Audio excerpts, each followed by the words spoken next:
వీరభద్రయ్య గారు, ముస్క సమ్మయ్య గారు, వైవీరావు గారు, మంచిర్యాల జిల్లా కమ్యూనిస్ట్ పార్టీ కార్యదర్శి లక్ష్మణ్ గారు, ప్రజానాట్య మండలి రాష్ట్ర నాయకులు లక్ష్మీనారాయణ, అదేవిధంగా చంద్రశేఖర్, అదేవిధంగా రామకృష్ణపూర్ నుంచి ఈ సమావేశానికి హాజరైన మీ అందరికీ శ్రీ పరాభరామ సంవత్సర శుభాకాంక్షలు తెలియజేస్తా ఉన్నాం. సరే, మీ అందరికీ తెలుసు, ఇప్పటిదాకా మన భక్తులు చెప్పారు. కానీ ఈరోజు ఉగాది పక్షినేతలతోని, కుటుంబ సభ్యులతోని ఇటు మీరు కానీ మేము కానీ కూర్చొని హాయిగా గడిపే ఈ సందర్భంలో బస్తీలకు వచ్చి బాయిల మీదకి పోయి సమావేశాలు పెట్టి మీటింగులు పెట్టి కార్మిక వర్గాన్ని చైతన్యపరిచే పరిస్థితి ఎందుకు వచ్చిందో మన మిత్రులు కొంత చెప్పారు. దీనికి ప్రధానమైన కారణం, ఈరోజు ఒకనాడు 1,36,000 మంది కార్మికులున్న ఈ యొక్క సింగరేణి ఈరోజు చూస్తే మా వైరావు గారు చెప్పినట్టు ఈరోజు రామకృష్ణపూర్ రోడ్ల మీద వస్తూ ఉంటే నిజంగా చెప్పాలంటే క్వార్టర్స్ కూలిపోయి ఈరోజు చాలా కడువు, అంటే ఒక చిన్న ఏరియాగా డౌన్ సైజ్ అయిపోయిన పరిస్థితి మనం చూస్తూ ఉన్నాం. అంటే ఈరోజు శ్రీరాంపూర్ లేకపోతే మందమరి లాంటి ఏరియాలు, ఈరోజు బెల్లంపల్లి లాంటి ఏరియాలు ఇంకా ఎంతకాలం పనిచేస్తాయి, కొత్త కాలం రాకుండే అనే ఒక పద్ధతిలో మేము ఆలోచన చేస్తా ఉన్నాం. మీకు తెలుసు, శ్రీరాంపూర్లో సుమారు 8,000 పైచీల కార్మికులు పనిచేస్తా ఉన్నారు. మొన్నే RK6 బంద్ అయింది. ఇంకా కొన్ని రోజుల తర్వాత కొన్ని మైళ్ళు బంద్ అవుతాయి. మందమరిలో KK5 ఒక 2 సంవత్సరాల లోపు అది కూడా పనిచేసే అవకాశాలు ఉన్నాయి.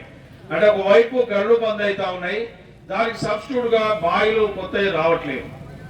అదేవిధంగా ఈరోజు ఈ 2 ప్రాంతాలే కాదు, బెల్లంపల్లి మీ అందరూ తెలుసు, కాసిపేట 1, కాసిపేట 2, అదేవిధంగా శాంతిగని ఏమాత్రం లాభం లేదు కాబట్టి దాన్ని ఈ సంవత్సరం మూస్తామని చెప్తా ఉన్నారు. అంటే ఇటు బెల్లంపల్లి, మందమరి లాంటివి కూడా రాబోయేలో కొత్త బాయిలు వచ్చే అవకాశం కనబడతలేదు. మరి ఇట్లనే కొత్తగూడెం, గోదావరి రీజన్ కూడా అదే పరిస్థితి ఉన్నది. మరి ఇలాంటి పరిస్థితిలో ఈరోజు పాలకులు, ఈ రాష్ట్ర ప్రభుత్వం కానీ కేంద్ర ప్రభుత్వానికి సంబంధించిన పాలకులు ప్రజలకు సంబంధించిన ఇలాంటి ఇంత పెద్ద సంస్థను కాపాడుకోలేక, నిధులు తేలేక, కొత్త మైన్స్ తేలేక ఈరోజు ఎందుకు మనల్ని పరిపాలిస్తున్నట్టుగా మనం ఒకసారి ఆలోచన చేయాలి. అందుకనే ఈ యొక్క జాతాను కేవలం కార్మికులు, కాంట్రాక్ట్ కార్మికులే దీన్ని చైతన్యం పడితే లాభం లేదు. పరిసర ప్రాంత ప్రజలు కూడా దీన్ని ఆలోచించాలి. ఎందుకంటే ఈ రోజు నిజంగా నేను చిన్నతనంలో 10 ఏళ్ల క్రితం చూస్తే ఇక్కడ ఎంత పెద్ద షాపింగ్లు లేకపోతే ఒక పెద్ద సందడి ఉండేది. కానీ వెలబెలబోయిన పరిస్థితి వచ్చింది. ఎందుకు వచ్చిందంటే మైండ్స్ లేవు.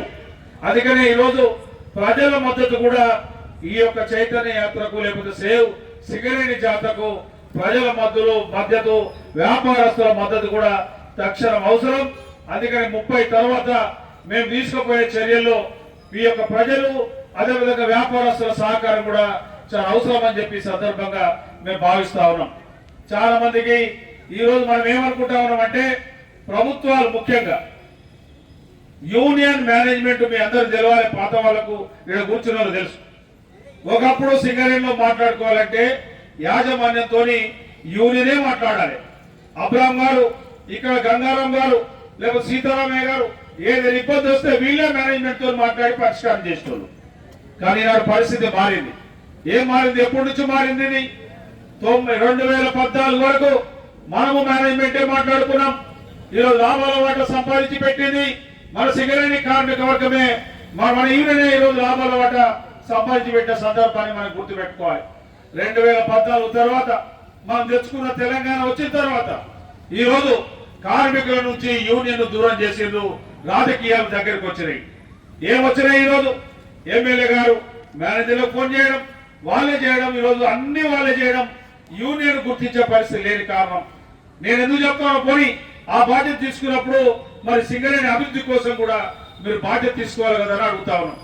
అందుకనే 2014 తర్వాత ఈ రోజు ఏదైతే రాజకీయాలు సింగరేణిలో వచ్చినాయో మన మైండ్స్ కూడా అమ్ముకున్నారు. ఎప్పుడు స్టార్ట్ అయింది? 2014 పూర్వం తాడిచెల 1 భూపాలపల్లిలో రాజశేఖర రెడ్డి గారు ప్రైవేట్ వ్యక్తులకు అప్పచెప్తే మన యూనియన్ ఆధ్వర్యంలో కొట్లాడి లొల్లి పెట్టి ఆనాడు ముఖ్యమంత్రి రోషయ్య గారితో గొడవ చేస్తే ఆనాడు మన మైన్ మనకి ఇచ్చారు. కానీ తెలంగాణ వచ్చిన తర్వాత ఆ బాయిని సింగరేణి అధికారులతో బలవంతంగా ఈ యొక్క తాడిచెర్ల వన్లో బొగ్గు నాణ్యత లేదు, ఇది మనం చేయలేమని చెప్పి బలవంతంగా రాయించుకొని ఇది ప్రైవేటు వ్యక్తులకు తీస్తా ఉన్నారు. ఈరోజు జనుకోకు ఆ తాడిచెర్ల వన్ నుంచి సుమారు 70% బొగ్గు ఆ జనుకోకు మన తాడిచెర్ల నుంచే వస్తా ఉన్నది. ఇది మొదటి టిఆర్ఎస్ చేసిన పెద్ద తప్పు. అదే తర్వాత కోడిగూడెం 3, సత్తుపల్లి 3 కూడా అదే పార్టీ ఆధ్వర్యంలో దాని ప్రైవేట్ వ్యక్తులకు అప్పచెప్పారు. అంటే మిమ్మల్ని గెలిపించింది ఈ కార్మిక వర్గం, ఈ రోజు బొగ్గలను ప్రైవేట్ వాళ్ళకి ఇవ్వడానిక అని అడుగుతా ఉన్నాం. అదే కాదు ఈరోజు దాని కొనసాగింపుగా ఇవన్నిటిని దృష్టిలో పెట్టుకొని ఈ ప్రభుత్వం పోవాలి, ఇది కార్మిక వ్యతిరేకమైన ప్రభుత్వం అని చెప్పి కాంగ్రెస్ పార్టీని మనం గెలిపిస్తే వీళ్ళు 2 సంవత్సరాల నుంచి మీ అందరికి తెలుసు పేపర్లో పెద్ద పెద్ద తాటికాయల అక్షరాలతోని 9 బ్లాక్ లో కుంభకోణం, టెండర్లో అక్రమాలు, మంత్రుల యొక్క ప్రాధాన్యత అంటే మంత్రుల యొక్క జోక్యం ఉందని చెప్పి పెద్ద పెద్ద అక్షరాలతో చేస్తా ఉన్నారు. అంటే మిమ్మల్ని గెలిపించింది ఎందుకు ఈరోజు? అందుకనే కార్మిక సోదరులారా ఈ రోజు మేము ఒకటే రిక్వెస్ట్ చేస్తా ఉన్నాం, ఇద్దరు కలిపి సరే ఈ బాయిలు అమ్ముకున్నారు, ఈరోజు ఈ బ్లాక్లు కూడా అమ్ముకుంటా ఉన్నారు. అందుకని ఇది కాకుండా ఈ రోజు ఈ బొగ్గు అమ్మిన డబ్బులు మన కరెంటు తీసుకున్న డబ్బులు సుమారుగా 51,000 కోట్ల రూపాయలు మనకి ఇవ్వాలి. ఈరోజు అభివృద్ధి జరగాలి. మా మిత్రుడు చెప్పినట్టుగా ఈరోజు పేమెంట్ల కటకట. అదేవిధంగా ఎవరికైనా కాంట్రాక్టర్ పనిచేస్తే డబ్బులు పేమెంట్ చేయాలంటే ఇచ్చే పరిస్థితి లేదు. ఇలాంటి ఆర్థిక సంక్షోభం ఈ రోజు ఈ సింగరేణిలో ఉంది. దీనికి ప్రధాన కారణం ఆ గవర్నమెంట్ 30,000 కోట్ల రూపాయలు ఇవ్వాలి, ఈ గవర్నమెంట్ వచ్చిన తర్వాత అది 51,000 కోట్ల రూపాయలు ఈ రోజు అయింది. గుదిబండలాగా అయింది. ఇటు ఆర్థిక పరంగా సింగరేణి కొట్టు పెట్టాడుతా ఉన్నది. ఒకవైపు మెడికల్ బోర్డు నిర్వహించే పరిస్థితి లేదు, మరొక వైపు ఈ రోజు మనం అనుకున్నట్టుగా పెన్స్ మీద ఇన్కమ్ ట్యాక్స్ ఇచ్చే పరిస్థితి లేదు, సొంత ఇంటి పథకం, ఇలాంటి అనేక రకమైన సమస్యలను పట్టుకొని ఈ రోజు బాయి తిరుక్కుంటూ కార్మిక వర్గాన్ని చైతన్యం చేసుకుంటూ ఈ రోజు 30 తారీఖున అతిపెద్ద ధర్నాతోని సింగరేణిలో హెడ్ ఆఫీస్ ముందు ముగుస్తుంది. ఇది ముగింపు కాదు, ఇది ఆరంభం మాత్రమే. ఈ రోజు ప్రజలు అదేవిధంగా ప్రభుత్వం అర్థం చేసుకోవాలి. ఇది కనుక దిగిరాకపోతే ఈ రోజు అన్ని కార్మిక సంఘాలను కలుపుకొని అవసరమైతే సింగరేణిలో పెద్ద సమ్మె చేసైనా మనకు సంబంధించిన సమస్యల పరిష్కారం, అదేవిధంగా రాజకీయ నాయకులకు సంబంధించిన ఈ అంశాలకు సంబంధించి మనం సాధించాలి. అందుకని చాలా మంది ఏమనుకుంటారు, ఇప్పుడు మా మిత్రులు చెప్పినట్టు ఇంత పండుగలను మేము ఎందుకు చేస్తా ఉన్నాం? ఈ రోజు నిన్న ప్రారంభమైంది, మాకు ఉగాది లేదు, ఈ రోజు అయిపోయింది. రేపు రంజాన్ మా యొక్క ముస్లిం సోదరు నాయకులు ఉన్నారు, వాళ్ళకి రంజాన్ కూడా లేదు. అదే విధంగా శ్రీరామనవమి కూడా మాకు 30 తారీఖులో కూడా కలిసిపోద్ది. మేము పెట్టిన ఉద్దేశం ఈ రోజు ఈ యొక్క సేవ్ జాత కార్మిక వాడల బాయిల మీద జరుగుతూ ఉంటే ఇది చర్చ జరగాలి.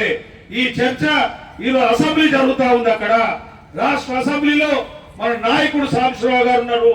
ఈరోజు దాంట్లో చర్చ జరగాలని చెప్పి ప్రధాన ఉద్దేశంతో జరిగితే ఈరోజు సాంబశివరావు గారు బ్రహ్మాండంగా ఈ జాతర కోసం కార్మికులకు సంబంధించిన అనేక అంశాలు అసెంబ్లీలో లేవనెత్తారు. అదే కాదు కొంతమంది మిగతా ఎమ్మెల్యేలు కూడా అంతో కొంత మాట్లాడారు. ఆ యొక్క అసెంబ్లీలో చర్చ వృధా కాదు, ఈ పోరాటం వృధా కాకుండా ఉండాలంటే ఈరోజు ప్రజల నైతిక మద్దతు ఈరోజు అవసరం. అందుకని నేను ఈరోజు ఈ రామకృష్ణపూర్ ఈ యొక్క నడిబొడ్డులో ఈ సమావేశంలో ఏదైతే మనం మాట్లాడుతున్నామో వింటున్నా మీరు కూడా చైతన్యవంతమై ఎక్కడికక్కడికి మీ దగ్గరకు వచ్చే ఎవరికైతే ప్రజాప్రతినిధులను నిలదీయాల్సిన అవసరం ఉన్నదని చెప్తూ ఏదేమైనా ఈ యొక్క కార్యక్రమాన్ని మీరంతా దీవించి ఆశీర్వదించి పంపించాల్సిందిగా విజ్ఞప్తి చేస్తూ మరొకసారి మీ అందరికీ ఉగాది శుభాకాంక్షలు తెలియజేస్తూ నమస్కారం తెలియజేస్తూ ముగిస్తా ఉన్నా.